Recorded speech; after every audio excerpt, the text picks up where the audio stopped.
Big boss హౌస్‌లో wild కార్డ్‌గా కంటెస్టెంట్‌గా ఆరుగురు అడుగుపెట్టిన సంగతి తెలిసిందే. నామినేషన్ ప్రక్రియ కూడా తెరతీశారు. అయితే వీళ్ళకి వైల్డ్ కార్డ్ కంటెస్టెంట్స్‌కి బంపర్ ఆఫర్ అనే చెప్పాలి. ఎందుకంటే ముందున్న కంటెస్టెంట్స్‌ని వీళ్ళని నామినేషన్ చేయడానికి లేదు. అయితే వీళ్ళు ముందున్న కంటెస్టెంట్స్‌ని నామినేషన్ చేయొచ్చు అంటూ పెద్ద ట్విస్టే పెట్టారు. ఎందుకంటే వీళ్ళు ఆల్రెడీ బయట ఆట చూసొచ్చారు కాబట్టి ఈజీగా హౌస్‌లో ఉన్న కంటెస్టెంట్‌ని నామినేషన్ చేయొచ్చు కాబట్టి ఇందులో భాగంగానే చిట్టి పికిల్ రమ్య హౌస్‌లోకి అడుగుపెట్టిన వెంటనే తనుజని వెంటనే నామినేట్ చేసింది.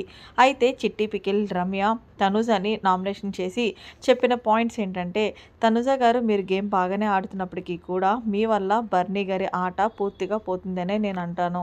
ఎందుకంటే ప్రతిసారి కూడా మీరు నాన్న, నాన్న అంటూ ఆయన కళ్ళకు గంతలు కట్టేసి పాపం ఆయన గేమ్ ఆడనివ్వకుండా చేస్తున్నారు. ఇంకొకటి ఏంటంటే మీరు హౌస్‌లో ఉన్నంత సేపు కూడా అందరూ మీ మాటే వినాలి అనుకుంటారు. అది ఓవర్ యాటిట్యూడ్ మాకు నచ్చలేదు. ముఖ్యంగా ప్రతి చిన్నదానికి ఎమోషనల్ అయిపోతూ ఉంటారు. నీ అనుకున్న వాళ్ళు నీ మాట వినాలి అంటే అది ఎంతవరకు కొంతవరకే. కానీ ఇక్కడికి మీలాగే కదా అందరూ హౌస్‌లోకి వచ్చి గేమ్ ఆడారు. ముఖ్యంగా ఏదైతే లాస్ట్ వీక్ బెడ్ టాస్క్ జరిగిందో ఆ టాస్క్ సమయంలో మీరు ముగ్గురిని మ్యానిపులేట్ చేశారు. ఇమ్మాన్యుయేల్, భరణిని, పవన్ కళ్యాణ్‌ని.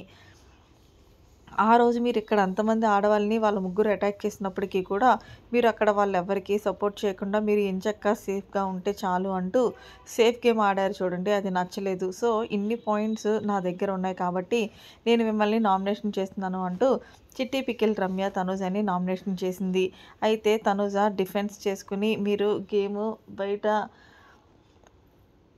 చూసొచ్చారు కాబట్టి ఎన్ని పాయింట్స్ అన్నా చెప్తారు. ముఖ్యంగా ఇందులో ఒకటే అంటాను. భరణి నాన్నగారికి నేను కళ్ళగంతలు కట్టేసానని. అది బాండింగ్ ఎవరికి బాధపడితే వాళ్ళ బాండింగ్ అనేది పెరగదు. మీరిప్పుడు వచ్చారు చూడండి రాను రాను నన్నే ఫోకస్ చేశారంటే నేను ఖచ్చితంగా గేమ్ బాగానే ఆడుతానేమో అనిపిస్తుంది. సరే మీ పాయింట్లు మీకు కరెక్ట్ అయితే నా వర్షన్‌లో మీరు చెప్పిన పాయింట్లు అన్‌లెస్ పాయింట్స్ అని నేను ఫీల్ అవుతున్నాను అంటూ తనుజ కూడా ఎక్కడ తగ్గకుండా మొత్తానికైతే ఇచ్చి పడేసిందని చెప్పుకోవాలి.